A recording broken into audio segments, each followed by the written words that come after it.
결혼을 하게 되면서 저도 누군가의 며느리가 되었고 남일이라 생각했던 시댁 문제에서 벗어날 수 없었네요. 결혼 전에는 남편 하나 잘 만나면 다 끝나는 줄 알았는데 결혼을 하고 보니까 시댁 잘 만나는 게 참 중요하다는 걸 알게 되었습니다. 저만 해도 남편과는 사이가 참 좋지만 시어머니와 시누이 때문에 속 썩을 일이 많았거든요.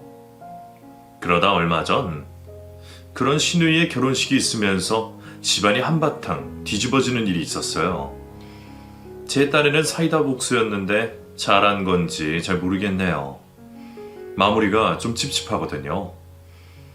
어쨌든 오늘은 그 이야기를 한번 해볼까 합니다. 남편과 저는 20대 중반에 지인의 소개로 만나 꽤 오랫동안 연애를 해왔습니다. 성격이나 취향이나 서로 잘 맞는다고 생각했고 연애를 하면서도 별 문제 없이 잘 사귀었던 저희들은 나이가 차며 슬슬 결혼 이야기를 나누게 되었어요. 저희 사이에서는 결혼 이야기가 이미 기정사실되어 있었던 탓에 부모님의 허락만 받으면 될 일이었죠. 그런데 제가 예비 시댁에 인사를 드리러 가기 전에 남편이 미리 할 말이 있다며 제게 신신당부를 하더라고요. 그게 내가 이걸 어떻게 말해야 할지 모르겠는데 사실 우리 어머니가 좀 성격이 별나서 그래서 괜히 자기가 속상할 일이 생길까봐 걱정이야. 대체 뭘 그렇게 걱정해서 그런 말을 하는가 했더니 시어머니가 보통 사람들이 대하기 불편한 부분이 있다고 하는 겁니다. 예전에 남자친구네 집안이 굉장히 잘 살았다고 해요. 그래서 어릴 적에 남자친구도 부족한 것 없이 누릴 거 다 누리고 잘할 수 있었다 했죠. 그러다 IMF가 터지고 갑자기 집안이 폭삭 망해버렸고 그 후로는 지금까지 어려운 형편을 벗어나지 못하고 있다고 말했습니다. 대학 시절 여러 아르바이트를 하며 고생했던 남편의 이야기를 저도 알고 있었기에 집안 사정이 여의치 않다는 건 잘 알았지만 어릴 적에 아주 잘 살았다고 하는 이야기는 저도 그때 처음 들었어요. 사실 옛날 일이 뭐가 중요해. 옛날에 아무리 잘 살았다고 해도 지금은 아무것도 없는걸. 그래서 말할 일도 아니라고 생각했는데 우리 어머니는 좀 달라. 옛날에 잘 살던 그 시절만 기억해서 아직도 현실을 받아들이지 못하시거든. 옛날에 부잣집 사모님 소리 들으면서 살았던 게 잊혀지지 않으시나 봐. 그렇게 된 게 벌써 20년 다 되어가는데도 아직까지도 허세가 심하셔서 남들 앞에서 좋은 것만 보이고 싶어 하시고 자기가 사정이 어려운 걸 보이기 싫어하셔. 남편과 어머니가 예전의 추억에 잠겨 현실을 받아들이지 못하시고 여전히 옛날에 잘 살았던 날들만 기억하고 사신다고 말했습니다. 하지만 지금 형편은 예전 같지 않으니 그것 때문에 우려하시고 그래서 돈 있는 사람들한테 열등감도 있다고 말하더라고요. 굳이 자기 어머니의 열등감 이야기까지 해야 하나 싶었지만 남편이 저에게 그 얘기를 꺼낸 건 모두 다 저에 대한 걱정 때문이었습니다. 사실 저희 집이 남편 집안과 정반대의 상황이었거든요. 제가 어렸을 적에는 저희 집도 많이 어려웠어요. 그러다가 언젠가부터 운이 트였는지 제가 초등학교 지나면서부터 형편이 좋아지기 시작했습니다. 친정아빠가 운이 좋으신 건지 땅과 집을 사는 쪽쪽 값이 올라서 큰 돈을 벌었고 그런 투자 수완 덕분에 재산이 금방 불어났어요. 한때는 단칸방에서 네 식구가 다 같이 살았던 적도 있었는데 갑자기 큰 집으로 이사까지 갔으니 흔히 말하는 졸부가 되었던 거죠. 그렇게 더 이상 돈 걱정하지 않을 정도로 재산이 불어났지만 저희 부모님은 그래도 어려웠던 시절의 기억을 잃지 않고 돈을 허투루 쓰지 않으셨습니다.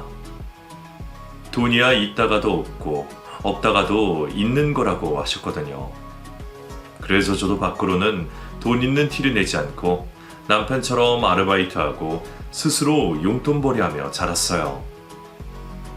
하지만 저희 집에 여유가 있는 건 사실이었고 남편은 그런 두 집안의 차이가 걱정인 듯 보였습니다.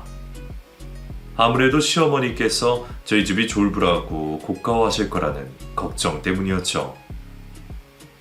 그렇게 불안해하며 첫 인사를 드리러 갔던 날, 저는 적당한 선물을 고민하며 백화점에서 과일 바구니를 사들고 갔었습니다. 그 정도면 너무 부담스럽지도 않고 체면도 차리고 괜찮을 거라 생각했어요. 그런데 시어머니께서 제 선물을 보시더니 쓴소리를 하시더라고요. 너는 아무리 뭘 몰라도 그렇지. 결혼하겠다고 허락마트로 오면서 겨우 이거 하나 들고 오니? 과일은 나도 나가서 사 먹을 수 있는 건데 아휴 센스가 없는 건지. 무척 당황스러웠지만 제가 놀란 건 그 다음이었습니다. 어머니께서 저를 앉혀놓으시면서 구구절절 옛날 이야기들을 하시더라고요. 남편에게 미리 들었던 것처럼 옛날에 잘 살았던 이야기들 말이죠. 사실 우리 집이 지금은 주춤해서 그렇지 원래 이 정도가 아니었거든? 우리가 재산도 많고 동네 유명한 부자로서 엄청 잘 살았어. 옛날에는 명절 때마다 여기저기서 선물들이 쏟아져 들어오고 인사 들어오고 아주 난리였지. 그래서 나도 별별 선물들 다 받아봤었지만 이렇게 약소한 걸 처음 받아본다. 하고 다니는 거 보면 집이 어려운 것 같진 않은데 너 설마 우리 집안 무시하니? 예? 아니에요 어머니. 저는 그냥 처음 인사 오는 거라서 적당한 선물 고르다가 과일 바구니를 많이들 한다 그래서 한 거예요. 마음에 드시지 않으면 그냥 가져가고 다음번에 마음에 드시는 걸로 챙겨서 오겠습니다. 됐다. 이왕 산 거면 먹어야지. 가져가서 바꾸지도 못할 거 뭐하러 다시 가져가니? 아무튼 다음번에는 좀 제대로 된 거 가져오길 기대하마. 네, 신경 쓰겠습니다. 네가 이런 것만 봐도 내가 어떻게 너를 그냥 고분고분 받아주겠니? 선물 하나 센스 있게 고르지를 못하는데 아휴 내가 욕심을 많이 내려놨다 생각했는데도 며느리 욕심은 놓아지지가 않는 모양이다. 옛날 같았으면 어디 판검사 딸내미라도 드려야 수지타산이 맞는 건데 그래도 반대하겠다는 소리는 아니니까 안심하고. 뭐 자식이 있는 부모 있겠니? 네가 썩 마음에 들진 않지만 내 아들이 좋다는데 어쩌겠어. 그러니까 너도 앞으로는 알아서 예쁜 바느짓하고 좀 싹싹하게 잘해봐. 괜히 내가 너 허락해준 거 후회하지 않게. 알겠니? 제가 어느 정도 집안이어야 어머니께서 만족을 하셨을지는 모르겠지만 어머니께서는 원래 대단한 집안이었다는 고리적 이야기를 하시면서 제가 성에 차지 않는다고 말씀하셨습니다. 그러면서도 굳이 반대한다는 말씀은 하지 않으시더라고요. 그게 정말 아들이 좋아하는 여자라서 그런지 뭔진 모르겠지만 반대를 안 하신다고 하시니 감사해야 했죠. 그렇게 직접 만나본 시어머니는 확실히 허세가 심하고 허례허식이 있으신 분인 듯 했어요. 그래도 남편에게 미리 들어서 그런지 생각만큼 충격적이지는 않았죠. 무사히라고 해야 할지는 모르겠지만 그렇게 결혼 허락을 받아내고 난 얼마 뒤 저희는 양가 부모님을 모시고 본격적인 상견례를 하게 되었습니다. 상견례에서도 시어머니께서는 여전히 아들 자랑과 옛날에 얼마나 많은 땅과 재산이 있었는지를 자랑하기 바쁘셨지만 그걸 빼면 제게 트집을 잡거나 문제가 있을 만한 일은 없어서 다행이었어요. 저희 부모님도 시어머니 자랑에 좀 질리신 듯 했지만 나쁘게 보진 않으셨죠. 그렇게 결혼 문제도 저희들끼리 알아서 하는 걸로 하고 서로 인사를 잘 마치고 끝났다고 생각했습니다. 그런데 상견례가 끝나고 나중에서야 시어머니께서 갑자기 예물 이야기를 하시더라고요. 내가 우리 며느리 좋은 거 좀 해주고 싶어서 말이다. 다이아 좋아하니? 다이아 세트 하나 해줄까? 아니에요 어머님. 저희 예물 예단 안 하기로 얘기 끝냈잖아요. 저 안 받아도 괜찮아요. 그래도 할 건 해야지. 네가 아직 어려서 뭘 몰라서 그러는데 그런 비싼 예물은 결혼할 때 받아두는 거야. 너희들끼리 돈 모아서 결혼한다고 해도 계속 저축하기 바쁠 텐데 언제 이런 거 사보겠니? 여자는 목걸이 세트 정도는 있어야 해. 그러니까 내가 해주마. 저 정말 괜찮은데요 어머니. 저는 보석 같은 거 잘 하지도 않고요. 어른이 해주겠다고 하면 감사하게 받으면 되는 거지. 너는 또 왜 싫다 그래? 참 이해가 안 되네. 어머님께서 왜 갑자기 예물을 해주겠다고 하시는진 모르겠지만 솔직히 제 입장에서는 받고 싶지도 않고 부담스럽기만 했습니다. 애초에 시댁에서 도와주실 형편이 안 되는 걸 알고 일부러 어른들 도움 없이 저희들끼리 결혼 준비하기로 했거든요. 그래서 저희 힘으로 하겠다고 예물 예단도 없이 간소하게 진행하기로 한 건데, 이제 와서 갑자기 시어머니가 예물 얘기를 꺼내시면 저는 오히려 당황스러울 뿐이었어요. 받기만 할 수 없으니 저희 집에도 말씀을 드려야 할 텐데 금액 맞추고 준비하다 보면 또 힘들어지니까요. 그래서 정말 괜찮다고 거절하는데도 어머니께서는 끝까지 고집을 피우시더라고요. 어머님, 저 정말 괜찮아요. 마음만 받겠습니다. 이래놓고 나중에 아무것도 안 해줬다고 하려고? 그러지 말고 내가 해준다고 할 때 받아둬라. 나도 며느리한테 뭐라도 해줘야 나중에 시어머니 대접 받지 않겠니? 결국 시어머니 성화에 예물을 하기로 하고, 그 소식을 들은 저희 부모님께서도 부랴부랴 사위에게 줄 예물을 준비하시게 되셨죠.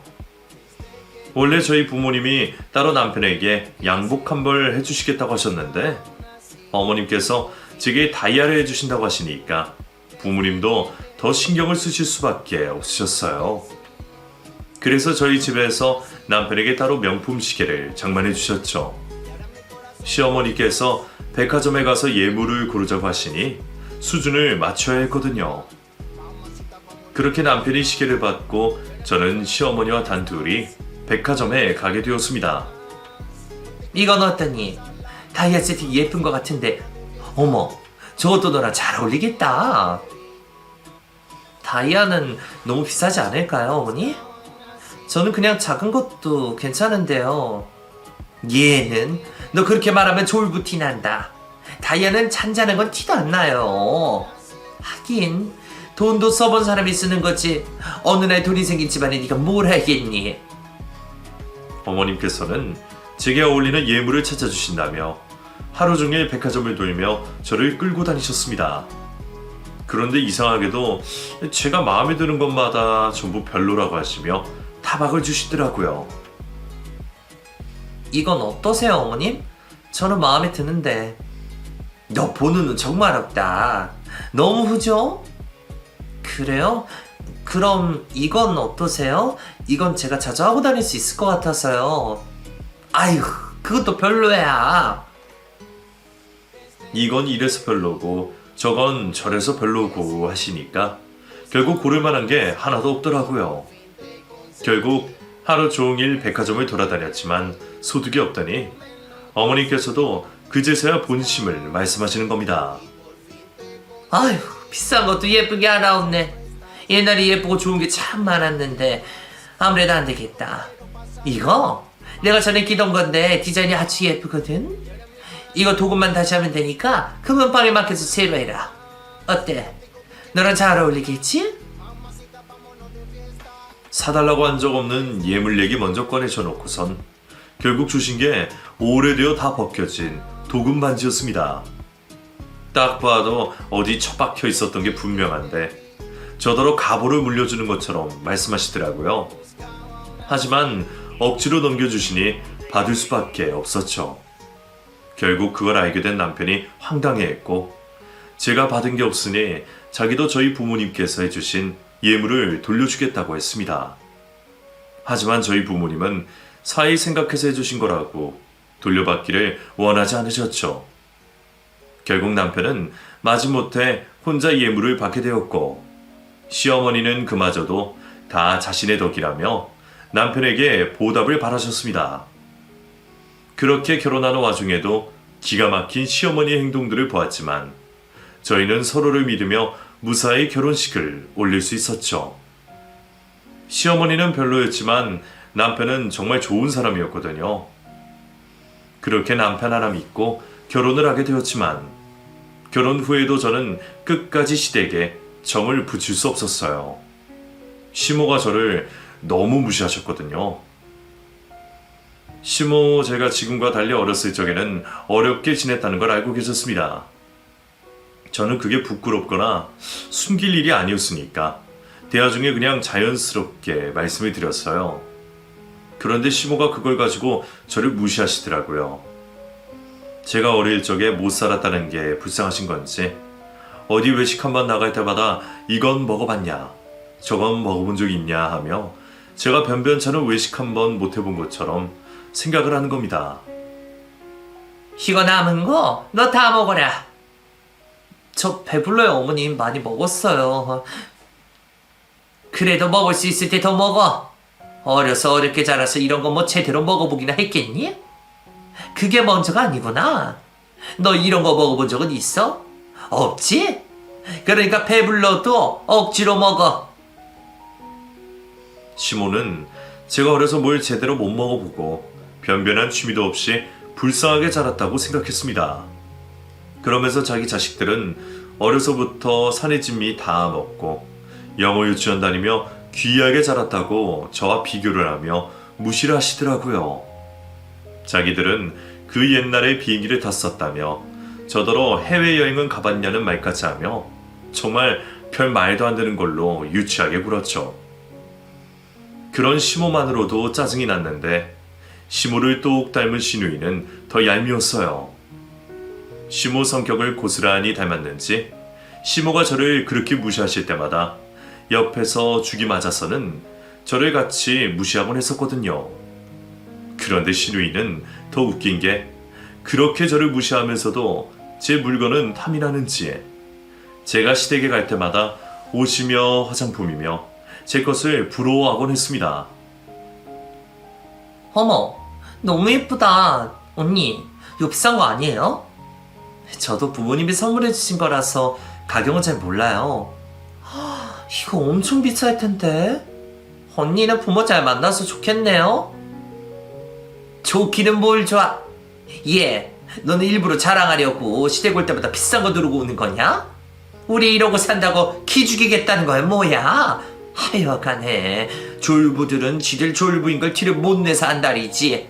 사람들이 돈이면 다인 줄 알아? 주제를 모르고 아주 격이 없어요.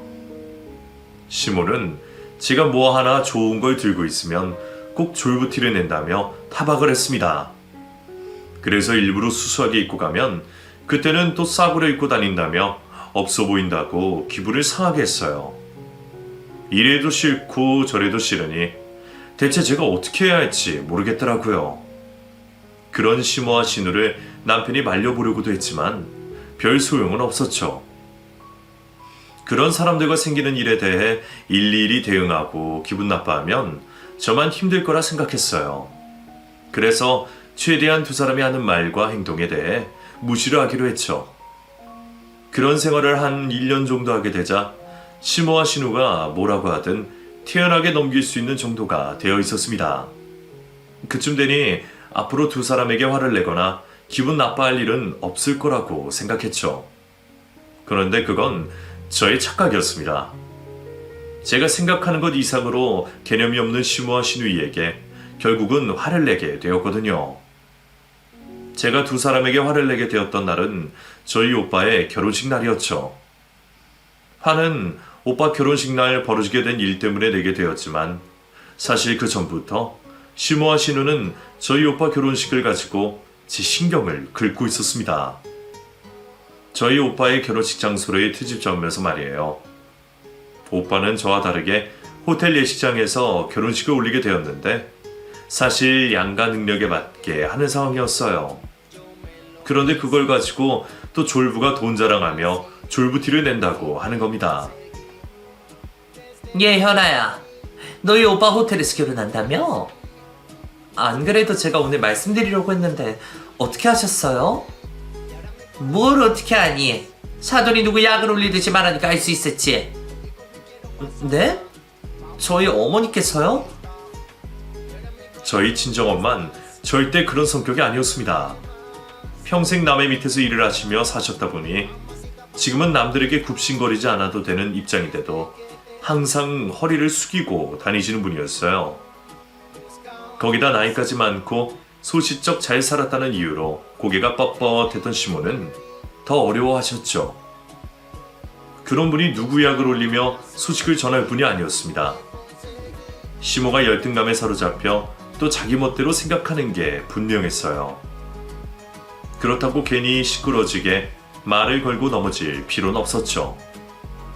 그래서 전 표정 하나 변하지 않고 대화를 이어갔습니다. 말이 그렇다는 거다 말이. 그런데 너희 집안은 어찌 아직도 졸부티를 못 봤니? 그렇게 티를 내야 하는 법이라도 있는 거니? 호텔 결혼식이 뭐 별거라고 또 그렇게 자랑을 하면서까지 무리를 한다니? 엄마는 연구 결과도 몰라?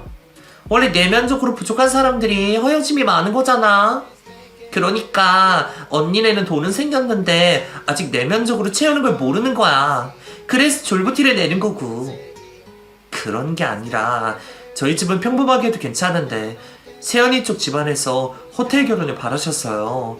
또 저희 집도 못 들어줄 형편도 아니고요. 그래 알겠어. 누가 뭐라고 하니? 뭘 또 그쪽 집안 이야기까지 해. 하기야 없이 살다가 돈 생기면 TV에 나오는 거 다 해보고 싶지. 내가 생각이 짧았다. 너는 물어보지 않을게. 허영심이 많은 사람은 정작 누구이고 내면이 부족한 사람은 누구인데 도대체 누가 누구 보고 지적질하는 건가 싶었습니다. 그래도 그때까지는 잘 참고 있었어요. 자기들 형편에 이제는 못 먹게 된 떡, 셈이 나서 찌른다고 생각하려고 했죠. 어쩔 수 없이 마음속에 쌓여가는 짜증은 있었지만 그거야 시간이 해결해주는 일이니 개의치 않고 제 삶을 살고 있었습니다. 그러다 오빠 결혼식 당일이 되었죠. 친정 부모님과 함께 밀려드는 하객분들을 맞이하며 정신없이 있을 때였어요. 시모와 시누이가 식장에 나타났죠. 남들에게는 당연한 참석일지 모르겠지만 저는 좀 놀랐습니다. 사실 결혼식 전날까지도 참석 여부에 대해 제대로 답을 안 해주며 심드렁한 태도를 보였거든요. 어머님, 자석 때문에 그런데 내일 저희 오빠 결혼식에 오시죠? 아, 내일이 너희 오빠 결혼식이었구나? 글쎄다, 특별한 이벤트가 있는 결혼식도 아니고 겨우 호텔 결혼식이면 너무 뻔하고 지겨울 것 같은데. 은지는 참석한다고 하니? 아가씨는 어머님 참석 여부에 따른다고 하던데요. 그래? 그럼 생각 좀 더 해보고 말해줄게. 괜찮지? 그렇게 말을 해놓고 끝까지 연락이 없었는데 결국은 잔뜩 멋을 부리곤 찾아왔더라고요. 저희 친정부모님은 시모와 저의 관계를 몰랐기 때문에 반갑게 두 사람을 맞이하셨죠. 그런데 시모가 식장으로 들어가지 않고 뒤에 있던 사람들을 한 사람씩 소개를 시켜주는 겁니다. 그제서야 저도 알았어요. 뒤에 있는 분들이 남편의 친척들, 시댁 식구라는 사실을 말이죠. 저도 다급히 예를 갖추고 인사를 드리게 되었습니다. 사실 따로 연락을 드리지 않았기 때문에 저희 오빠 결혼식장에 찾아와 주실 줄은 몰랐거든요. 그렇게 가까운 친척분들은 아니었으니까요. 어쨌든 저희야 저희 오빠 결혼식을 축하를 해주시러 와주셨으니 감사한 마음이었죠. 그렇게 한 분 한 분께 감사의 인사를 드리고 자리를 안내해 드렸어요. 그리고 다시 밖으로 나와 다른 하객분들을 맞이하려고 했죠. 그런데 저희 사촌 오빠가 저에게 눈짓을 하더라고요. 무슨 일인가 싶어 다가갔는데 저에게 장부를 가리키는 겁니다. 거기엔 시모 이름과 축의금 2만 원이 적혀져 있었죠. 솔직히 좀 당황스러웠습니다. 제가 공의 개수를 잘못 본 줄 알았죠. 그런데 두 번을 보고 세 번을 봐도 2만 원인 거예요. 사촌 오빠에게 물어보니 아까 들어간 시댁 식구들 중 축의금을 낸 사람은 시모 한 명뿐이라고 했죠. 돈을 떠나 참 대단하다 싶었습니다. 이럴 거면 심술이나 부리지 말지. 사람 기분 나쁘게 하는 소리는 다 해놓고 거지짓을 하나 싶었죠. 그래도 또 참았어요. 가족이니까. 축의금을 받을 생각하면 안 된다고 말이죠. 그런데 그 뒤로도 시모의 진상짓은 계속되었습니다. 식이 진행되는 중인데도 불구하고 계속해서 직원들을 불러 되지도 않을 요구를 하더라고요. 와인은 없냐? 스테이크는 한 덩어리밖에 안 주냐, 핑거푸드는 없냐 등등 사람들이 이목을 끄는 진상짓을 했습니다. 그러니 제가 얼마나 민망했겠어요. 다른 사람도 아닌 우리 오빠의 새로운 출발을 하는 엄숙한 자리에서 내 시모가 진상짓을 하고 있었으니까요. 결국 식이 끝나고 제가 시모를 잡고 따져 묻게 되었죠. 어머님, 오늘 뭐 하시는 거예요? 다른 사람도 아니고 저희 오빠 결혼식인데 어떻게 처음부터 끝까지 이런 행동을 하세요? 일부러 이러시는 거예요? 저 창피하라고요? 아니면 저희 오빠가 이곳에서 결혼하는 게 못마땅하세요? 뭐? 너 지금 누구한테 눈 똑바로 뜨고 그런 말을 해? 내가 뭘 했는데? 여기가 뭐 얼마나 대단한 곳이라고 이 난리를 피워? 대단하고 말고가 문제가 아니라 저희 오빠 결혼식이잖아요. 제가 다른 건 다 이해하거든요. 식전부터 사람 신경 긁은 행동, 사람들 잔뜩 불러놓고 축의금 겨우 2만 원 낸 것까지 전부 다요. 근데 결혼식을 올리고 있을 땐 예의를 갖춰야 되는 거 아니에요? 그렇게 교양 따지시는 분이? 교양? 야, 교양도 나타낼 곳이 있고 안 나타내도 되는 곳이 있어, 알아? 여기가 바로 그렇고 겨우 이 정도 호텔? 여기서 무슨 교양 이야기를 꺼내? 이렇게 누추한 곳에 와준 것도 감사한 줄 알아야지. 맨날 예전 소시적 이야기 하시는데 그럼 이렇게 누추한 호텔에서 결혼식 올려주실 수 있는 능력은 되세요? 그리고 그런 능력 가지고 계셔서 축의금을 겨우 2만 원 넣으셨고요. 그냥 여기 왔다고 하지 마세요. 제가 창피하니까. 여기 돈 5만 원이에요. 제가 장부에다가 어머님 이름 지울 테니 이 돈 받고 안 온 걸로 하세요. 뭐? 이게 정말 시어머니한테 못하는 말이 없어. 그날 저와 시모는 크게 다툼을 벌이게 되었고 서로 한동안 안 보는 사이가 되었죠. 그렇게 저와 시모 사이에 냉기류가 흐르던 도중이었습니다. 그 기간 동안은 시모도 저를 집으로 잘 부르지 않으려고 했기 때문에 집안 큰 행사나 제사가 아니면 따로 저를 시댁으로 부르지 않았죠. 그래서 남편이 혼자서 시댁을 드나들고 있었어요. 그런데 어느 날 시모가 저에게 시댁으로 들어오라는 연락을 했습니다. 무슨 일인가 싶어 남편에게 물어봤지만 자기도 모른다고 하더라고요. 또 사람 신경 긁는 일이면 어떡하나 싶었는데 나름 반가운 소식이었어요. 신우이가 사귀고 있던 남자친구에게 결혼 프로포즈를 받게 되었고 곧 결혼 준비를 할 거라고 발표를 한 거죠. 집신도 제 짝이 있다고 하던 말이